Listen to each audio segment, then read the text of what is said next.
네, 오늘도 거룩한 주일 주 앞에 나오시는 우리 모든 성도들에게 하나님의 크신 위로와 사랑과 평안이 함께 하시기를 축복합니다. 우리 양 옆에 계신 분들에게 이렇게 인사합시다. 사랑합니다. 축복합니다. 예, 사랑합니다. 축복합니다. 예, 오늘 또 이렇게 통합 예배를 드리는 관계로 우리 사랑하는 자녀들도 함께 예배 드리고 있는데 하나님께서 우리 사랑하는 자녀들에게도 큰 축복 주시기를 우리 함께 축복하면서 박수하겠습니다. 잘 왔습니다. 잘 왔어요. 예, 감사합니다. 예. 제가 한 번은 이제 그 명성교회 부목사님들과 함께 이제 성지순례를 다녀온 적이 있습니다. 우리 터키와 그리스를 다녀왔는데 제가 굉장히 참 인상 깊은 곳을 다녀왔어요. 터키에 가면은 데린구유라고 하는 곳이 있는데요. 이 데린구유라는 말은 깊은 우물이라는 의미가 있어요. 깊은 우물. 이건 어떤 도시냐면은 당시에 로마 시대에 이제 기독교를 핍박하는 일들이 있었거든요. 그래서 이 많은 성도들이 그 핍박을 피하여서 데린구유의 깊은 곳에 이제 땅을 파서 거기에 거주지를 이제 만든 거예요. 근데 그 깊이가 무려 120m래요. 120m. 그래서 이제 건물로 하면은 20층 건물, 그 건물이 지하에 있는 거예요. 어떻게 그 땅을 파내려고 하는지 모르는데 그 깊은 곳에 거주지를 만들고 거기서 생활을 하는 거예요. 믿음을 지키면서. 지금 관광객들에게는 8층까지밖에 개방이 안 된다고 합니다. 그곳에 가보니까요, 거기에 교회도 있고, 물론 이런 좋은 교회는 아니죠. 동굴 교회도 있고, 또 학교도 있고, 또 거주하는 방도 있고, 부엌도 있고, 곡식 창고도 있고, 없는 게 없더라고요. 다 있어요. 그곳에서 얼마나 열악하고 얼마나 불편하고 얼마나 힘든 환경이지만은 그분들이 그곳에서 믿음을 지키면서 하나님을 예배하고 성만찬을 나눌 때 얼마나 그 안에 하나님의 임재가 가득하고 얼마나 큰 위로와 감격 속에서 하나님을 예배했을까. 저는 거기를 둘러보면서 참 많은 마음의 울림이 있었습니다. 많은 생각을 하게 되는 거예요. 저 당시에 저렇게 많은 믿음의 선배들이 정말 열악한 환경에서도 정말 그 믿음을 지켰기 때문에 그 믿음이 오늘 우리에게까지 전달된 거구나. 얼마나 감사해요. 감사하죠? 예. 비록 정말 불편하지만은 그들이 끝까지 믿음을 지킨 거잖아요. 만일 우리가 그 생각도 해보세요. 만일 우리가 그 시대에 태어났다고 한번 생각해 보세요. 그 시대에 태어났으면은 우리도 얼마나 정말 그 열악한 환경에서 하나님을 예배했을 텐데 우리가 이렇게 정말 편하게 믿음 생활하는 것이 얼마나 큰 축복인가. 여러분 감사하지 않으십니까? 이 기독교에 대한 핍박이 300년이 지속됐거든요. 그러니까는 어떤 분은 거기서 태어나서 죽을 때까지 그 좁고 어둡고 답답한 열악한 환경 속에서 평생을 살다가 주님의 부르심을 입은 분들도 많거든요.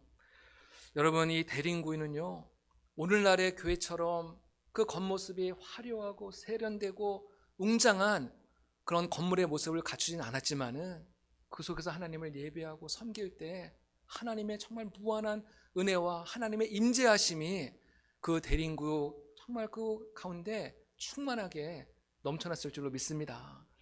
저는 우리 산남교회에 정말 이런 하나님의 강력한 은혜와 하나님의 임재하심이 넘치는 그런 예배로 드려지게 되기를 주님의 이름으로 축복합니다. 여러분들은 교회란 어떤 곳이라고 생각하십니까? 교회는 어떤 곳인가? 여러분들 주일마다 나와서 교회에서 예배 드리잖아요. 교회는 어떤 곳인가? 교회는 나랑 뜻이 맞는 사람들이 모여서 함께 친목을 도모하는 친목 단체가 아닙니다. 교회는 어려운 사람들을 구제하는 구제 단체도 아니고요. 이 교회는 무료한 나의 일상을 좀 즐거움을 주는 어떤 이벤트 그런 공간도 아니에요. 또 때로 인생의 의미를 알게 하고 험난한 세상을 살아가는데 내 마음에 위안을 줄 수 있는 어떤 인문학을 강연하는 그런 강연장도 아닙니다. 여러분 교회는요, 어떤 믿음 좋은 신학자들이나 목회자들이 모여서 회의를 해서 우리가 이런 교회를 한번 만들어보자, 조직해보자 이렇게 해서 만들어진 그런 기관도 아닙니다. 이 교회는 하나님의 아이디어로, 하나님의 뜻 가운데, 하나님의 섭리 가운데 하나님께서 우리에게 허락하신 선물인 줄로 믿습니다. 그래서 우리 성도들은 교회를 우리에게 허락하신 하나님께 감사하는 마음으로 오늘도 예배를 드려야 할 줄로 믿습니다. 우리에게 교회를 선물로 주신 하나님께는 꿈이 있어요. 이 교회를 바라보면서 하나님께서 가지고 계신 하나님의 꿈이 있고 하나님의 그 의도가 있고 하나님의 비전이 있는 거예요. 그것은 무엇이냐면은 이 교회 와서 예배드리는 주의 백성들이 교회 나와서 하나님 앞에 기도하고 하나님을 찾고 하나님을 부르짖는 가운데 하나님을 만나면 좋겠다, 나를 만나면 좋겠다, 이것이 하나님께서 이 교회를 향하여 갖고 계신 하나님의 생각이고 하나님의 의도라는 거예요. 교회의 원형, 교회의 뿌리는 성막에서 찾을 수가 있습니다. 하나님께서 모세에게 성막에 대한 그 모든 구조와 모든 것들을 하나님께서 설계 도면을 다 알려주셨어요. 그래서 모세는 하나님께서 주신 이 설계 도면에 따라서 그 성막을 만들었죠. 그래서 이스라엘 12지파 이 백성들은 성막을 중심으로 해서 동서남북으로 세 지파씩 동서남북으로 이제 진을 치고 거기서 생활을 한 거예요. 그래서 이 성막은 하나님을 예배하는 처소고 하나님을 만나는 처소였다는 거예요. 그 성막에 대한 많은 이제 규례들이 있는데 특별히 레위기 21장에 보면은 하나님께서 성막의 규례를 말씀하시면서 이 성막에 성소와 지성소가 있는데 성소에 등불이 있습니다. 하나님께서 그 등불에 불이 꺼지지 않도록 계속해서 불이 타오르도록 하라고 그렇게 명하셨어요. 이것은 등불은 기도를 말하는 거거든요. 기도의 등불이 꺼지지 않도록 1년 365일 단 한순간도 이 기도의 등불이 꺼지지 않도록 해라. 이것이 하나님께서 모세에게 명하신 성막의 굉장히 중요한 핵심이라는 거예요. 하나님께서는 우리 교회 안에서도 기도의 등불이 항상 타오르기를 소망하십니다. 기도의 등불이 타오를 때, 기도의 향연이 하나님의 보좌 앞에 올라갈 때 하나님의 영광을 받으시고 하나님이 기뻐하시고 하나님께서 저와 여러분 가운데 하늘의 문을 열어주시고 여러분의 삶을 풍성한 은혜로 채워주실 것을 믿습니다. 성막에 이어서 드디어 성전의 시대가 시작됩니다. 성전을 누가 만들었습니까? 솔로몬이 만들었죠. 다윗이 성전을 만들고자 하는 정말 그런 사모하는 마음이 있었지만은 하나님께서 네 아들 솔로몬이 성전을 짓도록 그렇게 허락을 하시죠. 이 솔로몬이 정말 그 다윗의 염원이었던 그 성전을 건축하고 하나님 앞에 봉헌을 하는데요. 역대하 7장에 이 봉헌하는 내용이 나오는데 그 하나님의 성전에 하나님의 영광이 가득하였다고 이렇게 말씀하고 있어요. 얼마나 그 영광이 가득하였는지 제사장들이 감히 그 성전에 들어가지 못할 정도로 하나님의 영광과 하나님의 임재가 온 성전 안에 가득 채우고 있었다고 말씀하고 있습니다. 그리고 하나님께서 솔로몬에게 이렇게 말씀하세요. 우리 역대하 7장 15절 16절 말씀인데 우리 함께 같이 자막 보이시죠? 우리 함께 같이 읽어볼까요? 시작. 이제 이곳에서 하는 기도에 내가 눈을 들고 귀를 기울이니 이는 내가 이미 이 성전을 택하고 거룩하게 하여 내 이름을 여기에 영원히 있게 하였음이라. 내 눈과 내 마음이 항상 여기 있으리라. 하나님께서는 성전이 어떤 곳인지, 성전이 무엇을 하는 곳인지 우리에게 분명하게 말씀하세요. 성전은 기도하는 곳이다. 하나님께서 거룩하게 구별하여 두신 곳이다. 세상의 어떤 조직이나 회사나 이익단체가 아니라 이 교회는 하나님의 영이 임하시는 곳, 영적인 처소라는 거예요. 아멘. 그리고 오늘 분명하게 말씀하시기를 성전은 하나님의 이름이 영원히 머물고 하나님의 눈길과 하나님의 마음이 이 성전에 항상 있게 하리라. 아멘. 제가 명성교회에서 이제 신방을 많은 성도들 신방하면요, 가끔 그런 얘기를 하시는 분들이 있어요. 제가 여러 번 그런 얘기를 들었는데요. 우리 명성교회 나와서 예배 시간에 교회 나와서 이제 자리에 앉잖아요. 다들 이제 미리 와서 기도로 준비하잖아요. 근데 자리에 앉자마자 막 눈물이 막 쏟아지라는 거예요. 눈물이 막 쏟아진다는 거예요. 내가 왜 눈물 흘리지? 나 잘못한 것도 없는데 왜 나에게 이렇게 눈물이 나오지? 도대체 이해할 수 없고 알 수 없는 그 눈물이 계속 막 흐르더라는 거예요. 하나님의 거룩한 손길이 정말 그 영혼을 타치하는 거예요. 그 영혼을 만져주시는 거예요. 하나님의 손길과 하나님의 마음이 하나가 되는 순간 그들의 눈에서 눈물이 쏟아지면서 하나님의 은혜를 받았다는 그런 이야기를 참 많이 들었어요. 이 성전 안에서도 하나님의 놀라운 은혜가 있게 되기를 주님의 이름으로 축복합니다. 하나님, 이 성전은 이런 곳이에요. 하나님께서 우리가 이곳에 올 때 주님께서 말씀하시는 거예요. 너 지난 한 주간 동안 살면서 많이 힘들고 많이 고달팠지.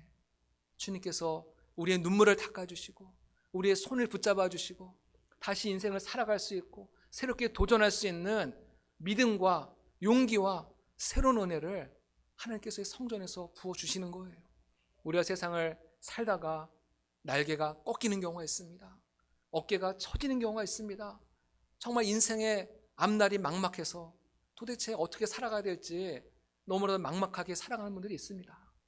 오늘 주의 성전에 잘 오셨습니다. 하나님께서 여러분들을 예배를 통해서 만나주시고 위로해 주시고 여러분의 마음에 정말 세상에 줄 수 없는 참된 평안을 부어주시기를 주님의 이름으로 축복합니다. 오늘 말씀에 보면은 내 집, 이 교회는 만민이 기도하는 집이다. 하나님께서 오늘 그렇게 말씀하고 계세요. 이것은 누가 사람이 쓴 게 아니라 하나님이 말씀하셨다는 거예요. 내 집은 만민이 기도하는 집이다. 하나님께서 우리에게 말씀하세요. 이 교회는요, 그렇기 때문에 기도로 채워져야 돼요. 기도로 쌓여야 돼요. 그래서 이 교회는 한나와 같이 마음이 상한 자, 낙심한 자, 실패한 자, 아무것도 의지할 것이 없는 그 영혼이 이곳에 와서 눈물을 흘리며 기도할 때 하나님의 위로를 경험하고 하나님의 은혜로 다시금 일어서는 그곳이 바로 이 교회 예배 현장인 거예요. 이런 분들이 나중에 교회를 위해서 충성하고 교회에서 헌신하는 그런 일들이 많아지게 될 줄로 믿습니다. 교회는 만민이 기도하는 집이라고 말씀하고 있는데 기도해야 될 이 집이 기도 소리가 끊어지면요 세상의 소리가 자꾸만 들려오기 시작을 하는 거예요. 예수님께서 한 번은 성전에 올라가신 일이 있습니다. 예수님은 그 성전에 올라가면서 아마 그 성전에 들어가면은 많은 성도들이 기도할 것이다. 기도 소리가 들릴 것이다. 예수님은 그것을 기대하면서 성전에 들어섰는데 성전에 들어서자마자 기가 막힌 광경을 목도하는 거예요. 기도 소리는 들리지 않고 물건을 매매하는 사람들의 소리, 돈을 바꾸는 사람들의 소리, 온갖 소와 양과 비둘기 소리만 잔뜩 들려오는 거예요. 예수님은 그 광경을 보면서 탄식하시죠. 또 더 나아가서 화를 내세요. 그리고 정말 그 모든 상을 뒤엎으면서 그 모든 상인들을 다 내쫓으면서 말씀하죠. 오늘의 말씀을 인용하시면서 내 집은 만민이 기도하는 집이라고 말씀하였는데 너희들이 강도의 소굴로 만들었구나. 여러분 성경을 보면요 예수님께서 이토록 화를 내신 그런 적이 있습니까? 없어요. 없어요. 한 번도. 정말 그 선하시고 인자하시고 사랑이 많으신 예수님께서 이토록 분개하고 이토록 화를 낸 것은 교회에서 기도 소리가 들리지 않고 세상의 소리, 사람의 소리, 장사하는 소리가 들리니까는 주님께서는 이렇게 화를 내시는 거예요. 여러분 아무리 믿음이 좋고 성령 충만했던 사람이라 할지라도 기도 소리가 끊어지면은 자꾸만 그 입에서 세상의 소리가 나오더라는 겁니다. 방금 전에 제가 솔로몬 성전 봉헌 말씀드렸잖아요. 솔로몬이 처음에는요 얼마나 성령 충만했습니까? 1,000번째 드린 거 아시죠? 솔로몬이 1,000번째 드려서 하나님께서 막 지혜와 명초를 주시고 부귀영화를 누리게 하셨잖아요. 그 인생의 전반부에는 얼마나 막 뜨겁게 하나님을 섬겼는데 이제 유명해지니까는 세계 각국에서 수많은 이제 막 왕들이 오고 귀족들이 오니까요 기도하는 소리는 줄어들고 자꾸만 사람 만나는 시간에 그 모든 시간들 빼앗기니까는 점점 기도 소리는 줄어들고 사람 소리들로 자꾸만 채워지는 거예요. 그리고 자꾸만 이방 여인들을 아내로 맞이하니까는 하나님을 향한 그 음성은 점점 들리지 않고 잠깐만 엉뚱한 우상을 들고 엉뚱한 곳을 쫓아가다가 나중에는 하나님과 너무너무 멀어지고 마는 거예요. 돌이키기에는 너무나 멀어지고 말았다는 거예요. 기도 소리가 들리지 않으니까는 그 마음이 강도의 소굴로 변하고 만 것입니다. 저도 마찬가지입니다. 제가 앞에서 이렇게 기도하라고 외치지만요, 저도 단 일주일만 기도 소리가 끊어지면은 제 마음도 강도의 소굴로 변하고 마는 거예요. 온갖 교만과 탐욕과 이기심과 원망과 불평과 미움과 시기와 질투, 이런 것들로 제 마음이 가득 채워지는 거예요. 여러분, 교회는 주님의 보혈이 흐르는 곳인 줄로 믿습니다. 우리는 강도의 소굴 같은 내 마음을 주님의 보혈에 다 내려놓고, 하나님, 제가 잘못했습니다. 하나님, 제가 회개합니다. 주님 앞에 우리의 모든 죄를 회개하며 내려놓을 때 주님의 보혈이 우리를 씻어주시고 우리를 정결하게 하시고 우리에게 새로운 은혜를 부어주신 줄로 믿습니다. 그래서 이 교회는 우리의 죄를 씻는 곳이에요. 그래서 예배 시간은 어떤 시간이냐? 어떤 분은 그 얘기 하더라고요. 예배 시간은 영적으로 샤워하는 시간이다. 우리의 더러워진 그 때와 우리의 더러워진 몸을 우리가 매일 샤워하는 것처럼 이 예배를 통해서 우리의 더러워진 영혼, 우리의 탐욕으로 가득한 강도 소굴과 같은 우리의 마음을 영적으로 우리가 깨끗하게 씻어내는 그 시간이 바로 예배 시간이다. 그렇게 말씀하시더라고요. 어떤 분은 그런 얘기를 해요. 나는 너무 지은 죄가 많아서 교회 나갈 수 없어. 나는 죄가 너무 많아서 교회 나갈 수 없어. 여러분, 죄가 많아서 교회에 갈 수 없다는 이 말은요, 내 몸에 때가 너무 많아서 목욕탕에 갈 수 없어, 그 말과 같다는 그런 얘기를 합니다. 여러분, 교회 나와서 우리의 묵은 모든 죄와 우리 모든 때와 허물과 모든 것을 주님의 보혈로 다 씻어버리기를 주님의 이름으로 축복합니다. 그래서 우리가 교회 문을 열고 들어올 때는 우리의 마음이 어둡고 답답하고 근심과 걱정이 많고 그런 무거운 마음으로 이 예배당 안에 들어왔지만은, 예배를 드리고 1시간 예배를 드리고 이 성전문을 나설 때에는 우리의 마음에 주님이신 한없는 기쁨과 평안과 용기와 소망과 능력을 갖고 이 성전문을 나서게 되는 놀라운 축복이 있게 되기를 주님의 이름으로 축복합니다. 사도행전에 보면요, 초대교회 성도들은 두 가지 일에 힘썼다 말씀하고 있어요. 첫 번째는 기도하는 일에 힘썼다. 사도행전 1장 14절에 보면은 마음을 같이하여 오로지 기도에 힘쓰더라. 또 사도행전 2장 42절에 보면은 오로지 기도하기를 힘쓰니라. 똑같아요. 오로지 기도하기를 힘쓰니라. 기도에 집중하고 정말 기도에 모든 것을, 마음을 거기에 다 모았다는 거예요. 또 한 가지 힘쓴 것이 있는데 그들은 모이기를 힘썼다. 사도행전 2장 46절에 보면은 모이기를 힘썼다. 성도들은 함께 모여서 맛집을 찾아다니고 여행을 다니고 그것이 아니라 그들은 모였을 때 함께 한 마음이 되어서 정말 뜨거운 마음으로 하나님 앞에 기도하기를 힘썼다는 거예요. 기도하기를 힘썼다는 것입니다. 그랬을 때 초대교회 가운데 엄청난 성령의 역사가 나타나고 수많은 영혼들이 주님 앞으로 돌아오는 회개의 역사, 부흥의 역사가 인간의 어떤 생각과 계획으로 이루어지는 것이 아니라 기도 가운데 하나님께서 놀라운 은혜를 부어주신 거예요. 부어주신 겁니다. 지금까지 살펴본 바와 같이 하나님은 교회가 또 우리 성도 각 개인이 정말 그 기도의 등불이 꺼지지 않고 하나님 앞에 늘 깨어 기도하기를 하나님은 너무나도 원하시고 기대하시는 거예요. 여러분, 근데 우리가 기도하는 것을 싫어하는 자가 있어요. 방해하는 자가 있어요. 마귀가 싫어하죠. 마귀는 성도들이 하나님 앞에 기도하는 것을 굉장히 싫어합니다. 좀 더 정확한 표현으로 한다면요, 마귀는 성도가 기도하는 것을 굉장히 무서워해요. 무서워해요. 기도하는 성도를 무서워해요. 우리가 뭐 돈이 많고 명예가 많고 성공하고 출세한 사람, 그런 사람들 다 마귀가 밀가부르시 가지고 노는 거예요. 하지만 하나님 앞에 무릎 꿇고 기도할 때 하나님은 그 영혼을, 마귀는 정말 그 사람을 굉장히 싫어하고 미워하고 또 두려워하는 거거든요. 그래서 우리로 하여금 기도하지 못하도록 자꾸만 방해를 하는 거예요. 그래서 성도들 자꾸만 분주하게 만들고 바쁘게 만들고 또 세상 일에 더 많은 관심을 갖게 만들고 또 정작 앉아서 기도하려고 하면은 자꾸만 염려와 근심을 자꾸만 떠오르게 하고 자꾸만 잡생각이 떠오르게 해서 어떻게 해서든지 기도를 못하도록 계속 방해를 하는 거거든요. 여러분, 그럼에도 불구하고 포기하지 마시고 계속 기도의 자리를 지키시기를 부탁드립니다.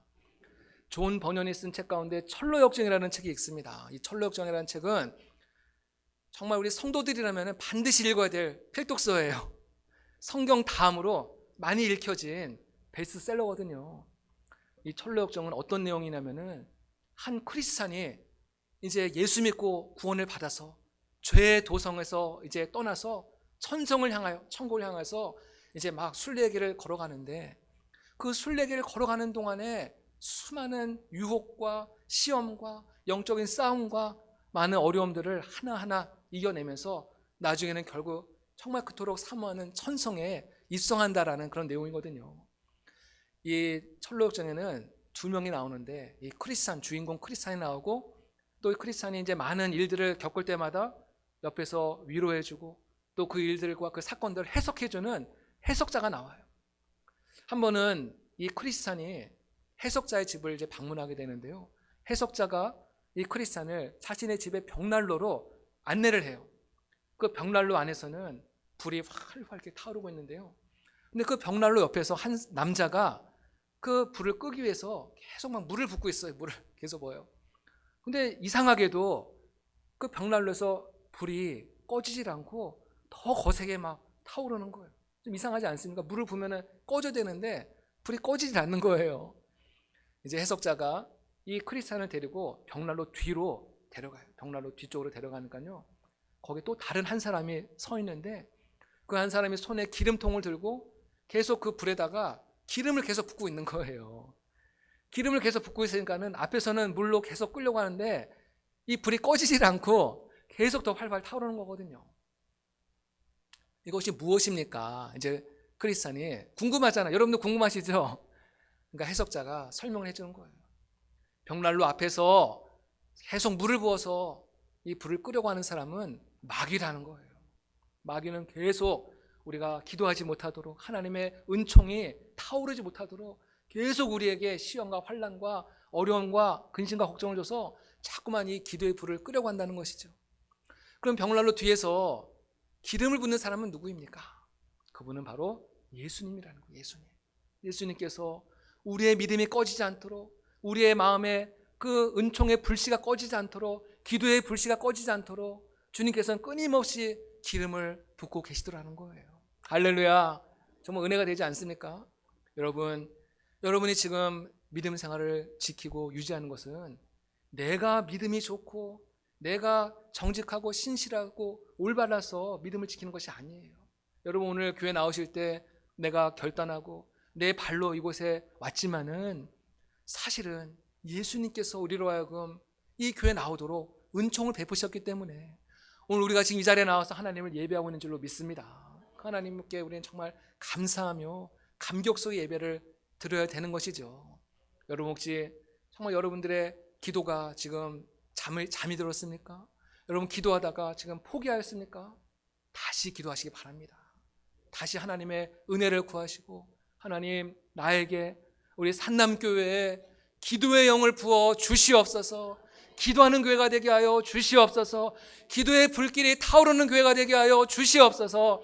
하나님 앞에 기도할 때 하나님이 기뻐하시고 하나님이 도와주시고 끊임없이 우리에게 성령의 기름을 부으실 줄로 믿습니다. 여러분, 어제 새벽에 아시안컵 축구가 있었습니다. 혹시 보신 분 계신가요? 우리 산남교회 성도들은 늘 기도하니까 잘 안 보시나요? 새벽에 이제 축구 경기가 있었는데 한국과 누가 했어요? 호주가 했어요. 니네 봤니? 야, 잠 안 자고 그걸 봤구나. 저는 이제 새벽 예배를 나와야 되니까는 그걸 이제 보지 못하고 다음날 아침에 이제 하이라이트를 봤어요. 우리가 몇 대 몇으로 이겼어요? 2대1로 이겼어요. 근데 제가 하이라이트를 딱 보니까요, 전반전과 후반전까지 우리가 1대0으로 완전히 지고 있었더라고요. 근데 마지막 추가 시간에 황희찬이 페널티킥을 탁 성공하면서 1대1 동쪽으로 딱 만들었고, 그다음에 연장전에 우리 대한민국의 아들 손흥민이 프리킥으로 착 차가지고 정말 환상적인 골로 우리가 승리하게 되었습니다. 박수. 박수. 좀 이때 박수 치는 게 좀 이상하긴 한데 그래서 어쨌건 이겼어. 그래서 이제 4강 이제 경기를 앞두게 됐는데요. 제가 그 경기를 보면서 저는 이미 경기 결과를 다 알고서 보니까는 그 마음이 뭐 이렇게 졸이질 않더라고요. 어차피 우리가 이긴 거니까. 근데 만일 제가 생방송으로 그걸 봤으면요, 제가 잠을 못 잤을 것 같아요. 그만큼 너무 아주 박진감 있는 경기였는데, 제가 그 하이라이트로 영상을 쭉 보다가 그 영상 밑에 이제 댓글이 쭉 올라오잖아요. 이제 응원하는 댓글이 올라오잖아요. 근데 그 댓글을 보면서 제가 되게 은혜 받은 문구가 있었어요. 한번 들어보시기 바랍니다. 어떤 분이 이렇게 글을 썼더라고요. 이미 진 경기인 줄 알고 80분에 TV를 꺼버렸습니다. 네, 1대0으로 지니까 이거 졌구나. 그래서 80분이 되었을 때 TV를 아예 꺼버렸대요. 근데 결과를 보고 확실히 인생을 잘못 살아왔다고 포기해서는 안 되고, 잘 살아왔다고 자만하면 안 된다는 거 90분 축구로 인생을 배웁니다. 끝까지 포기하지 않겠습니다. 저는 이 말이 굉장히 은혜가 되더라고요. 은혜가 돼요. 예, 이 90분 경기인데 전반전에서 아무리 지고 있더라도 남은 1분만 해도 얼마든지 역전할 수가 있는 거잖아요. 내가 지금까지 잘못 살아왔으니까 앞으로 난 잘못 살까요? 그게 아니라는 거예요. 지금까지 잘못 살아왔더라도 내 인생의 후반전에는, 마지막 추가 시간에는 얼마든지 역전할 수 있는 기회가 오는 줄로 믿습니다. 그래서 내가 지금까지 기도의 줄을 놓쳐버리고 기도의 자리를 잃어버렸다 할지라도 여러분 포기하지 마시기 바랍니다. 아직 늦지 않았습니다. 아직 늦지 않았어요. 다시 정말 믿음의 기본기, 예배, 말씀, 기도, 이 세 가지를 다시금 붙잡는 은혜가 있기를 축복합니다. 다시 붙잡으세요. 저는 이제 산남교회 지난주에 부임했잖아요. 많은 분들이 부임하면은 뭔가를 보여줘야겠다. 그래서 많은 일들을 벌리는 일들이 많이 있는데, 저는 부임하자마자 하는 일들을 벌리기보다도 무너진 성벽을 하나하나 차곡차곡 쌓으려는 마음으로, 우리가 조금 느리고 더디더라도 하나하나 이제 터를 잡고 성벽을 쌓는 마음으로 함께 나아갈 그런 계획을 갖고 있습니다. 우리 모든 성도님들도 저와 한 마음이 되어서 함께 교회를 위해서 또 저를 위해서 기도해 주는 가운데 정말 산남교회를 하나님이 기뻐하시는 교회, 하나님의 임재가 넘쳐나는 교회로 함께 만들어 왔으면 좋겠습니다. 그래서 하나님의 영광이 가득한 그 날이 오기를 우리가 소망하고 또 기대하면서 함께 믿음의 길을 걸어가는 저와 여러분 되시기를 주님의 이름으로 축복합니다. 함께 기도하겠습니다. 사랑과 은혜가 한량없으신 하나님의 은혜를 감사합니다. 기도하는 집, 교회로 저희들을 인도하여 주시고 이곳에서 주님 앞에 예배할 수 있도록 은혜 주시니 감사합니다. 초대교회 많은 성도들은 정말 그 대림구요같이 정말 너무나도 열악하고 깊은 굴 속에서도 300년 동안이나 믿음을 지켜왔는데, 우리 모두에게도 정말 기도의 불씨가 꺼지지 않게 하여 주시었고, 주님 다시 오시는 그날까지 끝까지 믿음의 줄, 기도의 줄 붙잡고 아버지 하나님, 우리 하나님께서 우리에게 맡겨진 사명을 잘 감당할 수 있도록 축복하여 주시옵소서. 감사하고 예수님의 이름으로 기도드립니다. 아멘.